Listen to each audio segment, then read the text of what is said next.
This is Joey Davidson, Senior Editor at TechnoBuffalo.com, and I'm here with a playthrough of Journey.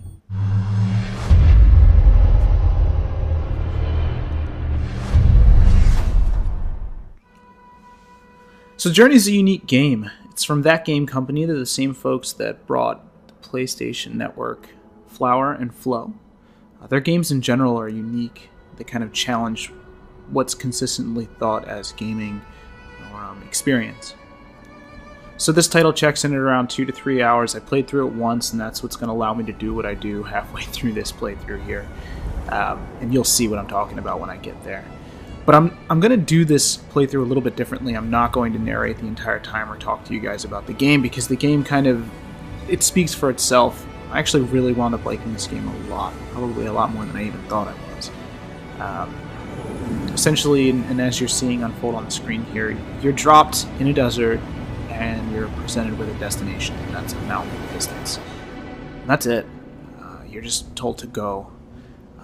The game gives subtle cues, obviously, as to where you should be going and how you should be proceeding, and it kind of teaches you as you go along, but it doesn't beat you over the head with instruction. I mean, what you just saw there, the controller on screen, that's pretty much the most instruction you're going to get. It does have cutscenes, but there's no dialogue. You're not beat over the head with narrative. But there is a story here, and I really won't get into the story at all of this game, because it's probably, aside from the aesthetics and the way it's played, the story is probably one of the best parts of the title, and that's something I certainly did not expect. So as I descend from this mountain, you're going to see, or this dune, you're going to see the title of the game, obviously, and then you're going to see me kind of explore the desert and head to this big open circle area. So in that circle area, typically, that's where you just proceed to your next step in the journey, but since I completed the game, that's the chapter selection hub. So you're going to see me kind of stand there and go off to the left and go into a room. I'm actually picking my favorite space in this game. I just wanted to show you guys what that's like.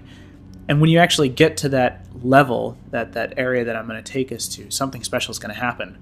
But I'll tell you about that when we get there. For now, just enjoy a little bit of the aesthetics of Journey. Also, keep in mind that we did an interview with Austin Wintry, the game's composer. So the music you're hearing in the background, we actually have an article on TechnoBuffalo.com. It was an exclusive interview we did several months back, and I'll get the guys when they post this to YouTube to pop that link in the video description, so it should be below right now. If it's not, I don't know what I'm going to do. So stay tuned, watch the playthrough of Journey, and I'll be back once we get halfway through.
Okay, so here we go. This is the level selection that I was talking about at the beginning of the playthrough.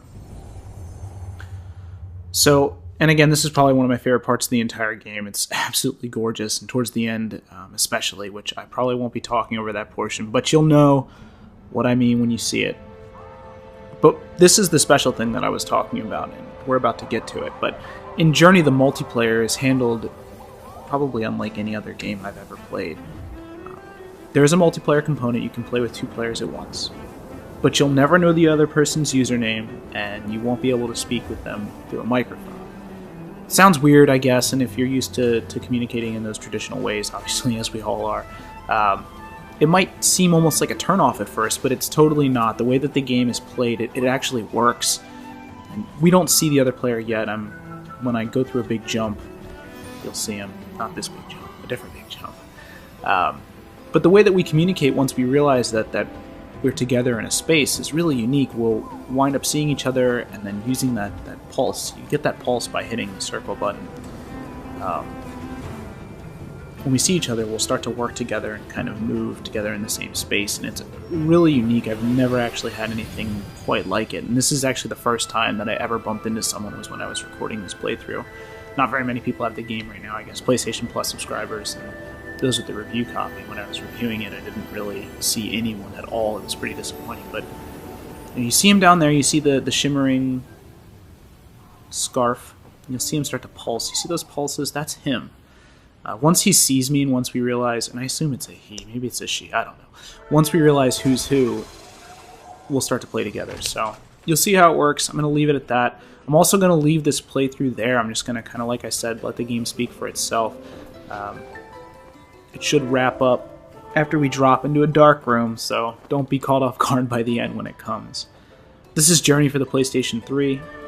It's available right now if you're a PlayStation Plus subscriber. I believe it goes on sale next week for normal PSN users.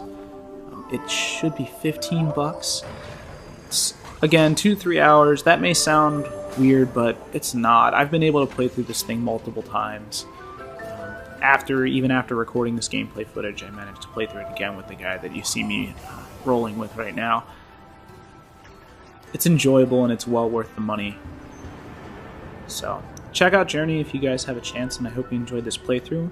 We intend to bring you more and more as more interesting games come out and games that we think are worth your time. Alright guys, take care.